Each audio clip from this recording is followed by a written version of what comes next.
नमस्कार, शतरंज के खिलाड़ी में आपका स्वागत है। मैं हूं आपका मित्र साथी हमदर्द मुकेश कुमार। सत्तारूढ़ गठबंधन का नेतृत्व कर रही कांग्रेस एक के बाद एक संकटों से घिरती चली जा रही है। खुदरा व्यापार में विदेशी निवेश के मसले से उपजी आग ठंडी भी नहीं पड़ी थी कि लोकपाल की लपटें अब उसकी तरफ लपकने लगी हैं। दिलचस्प बात यह है कि इन तमाम संकटों के लिए कांग्रेस के नेतृत्व को ही जिम्मेदार माना जा रहा है। शतरंज के खिलाड़ी के रूप में कांग्रेस पार्टी के प्रवक्ता राशिद अल्वी आज हमारे साथ हैं, तो आइए उनसे पूछते हैं कि उनकी तमाम चालें उल्टी क्यों पड़ रही है। कार्यक्रम में आपका स्वागत है। पिछले कुछ अरसे से कांग्रेस लगातार संकट दर संकट में फंसती जा रही है और एक बार फिर ऐसा लगता है कि लोकपाल के मसले पर सरकार घिर गई है। सरकार को समझ में नहीं आ रहा आगे जाएं पीछे जाएं, ये स्थिति बार बार बन रही। क्या आपको लगता है कि लीडरशिप में कहीं कुछ इस तरह की कमजोरी है कि सही फैसला नहीं ले पा रही है? वो लोकपाल बिल सरकार का कमिटमेंट रहा, कांग्रेस पार्टी का कमिटमेंट रहा, प्रधानमंत्री का कमिटमेंट रहा कि लोकपाल सख्त से सख्त बिल पार्लियामेंट के अंदर लाया जाएगा। लेकिन ये तो मुमकिन नहीं है कि जंतर मंतर पे बैठ के जो लोकपाल बिल आप तैयार करें वही पार्लियामेंट के अंदर पास हो जाए। ये देश संविधान से चलता है। कानून बनाना, लोकपाल बिल बनाना। आपने वादा किया था कि हम सख्त लोकपाल बिल बनाएंगे।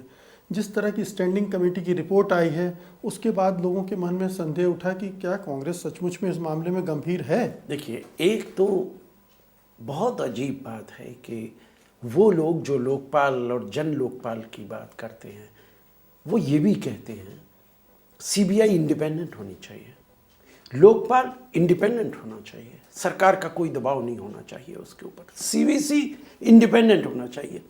लेकिन स्टैंडिंग कमेटी, उस पर सरकार का भी दबाव हो और कांग्रेस का भी दबाव हो और स्टैंडिंग कमेटी वो फैसला करे जो वो चाहते हैं जंतर मंतर पर बैठकर।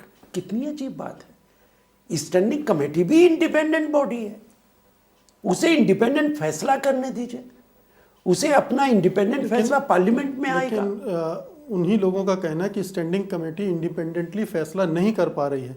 उस पर राहुल गांधी का दबाव है, कांग्रेस की लीडरशिप का दबाव है और इस वजह से वो बार बार उलटती पलटती भी रही। देखिए, राहुल जी ना तो स्टैंडिंग कमेटी के मेंबर हैं, ना देश के प्रधानमंत्री हैं। स्टैंडिंग कमेटी के अंदर तमाम राजनीतिक बड़े दलों सत्ता के केंद्र तो राहुल गांधी हैं। ठीक है, लेकिन स्टैंडिंग कमेटी में राजनीतिक दलों के मेंबर्स हैं, अकेले कांग्रेस के नहीं है। स्टैंडिंग कमेटी में हमेशा डिस्कशन होता है और उसके बाद फैसला होता है। लेकिन स्टैंडिंग कमेटी जो अपनी सिफारिशात रिकमेंडेशन भेजती है वो कैबिनेट पास करेगी, बिल बनाएगी और पार्लियामेंट के अंदर लेकर आएगी। उसी के बेसिस पे बनाएगी ना बिल। तो कोई जरूरी नहीं है, कोई जरूरी नहीं है। स्टैंडिंग कमेटी की मतलब पूरा उलट भी सकती है, पूरा उलट भी सकती है पार्लियामेंट। स्टैंडिंग कमेटी की सिफारिशात नहीं, पार्लियामेंट की बात नहीं कर रहा हूँ मैं, अब तो सरकार की बात कर रहा हूँ। आप कैबिनेट इसको पास करेगा, क्या आपको लगता है कि वो पूरी रिपोर्ट ही उलट दी जाएगी? आपको लगता है कि इसमें प्रधानमंत्री को दायरे में भी लाया जा सकता है? ये पन्ना खुला हुआ है, सीबीआई को भी इसके मातहत लाया जा सकता है। ये सारी चीजें हैं अभी। जी बिल्कुल, आप ठीक कह रहे हैं। स्टैंडिंग कमेटी की जो रिकमेंडेशंस हैं उनकी कोई पाबंदी नहीं है, इसका इंतजार करना चाहिए। चलिए, मैं भी चाल चलता हूँ। ये देखिए, आप चाल तो बहुत चल रहे हैं राशिद साहब, लेकिन नहीं, ये मैं मात भी दूंगा, मैं मात भी दूंगा। आपकी चाल उलटती भी जा रही है, सरकार फंसती जा रही है। हर चाल बार बार उसकी उल्टी पड़ रही है। आप देखिए, रामदेव के मामले में आपने एक चाल चली, बाद में उल्टा पड़ा। फिर आपने अन्ना हजारे को गिरफ्तार किया और इतने बड़े आंदोलन के लिए आपने ज़मीन तैयार कर दी।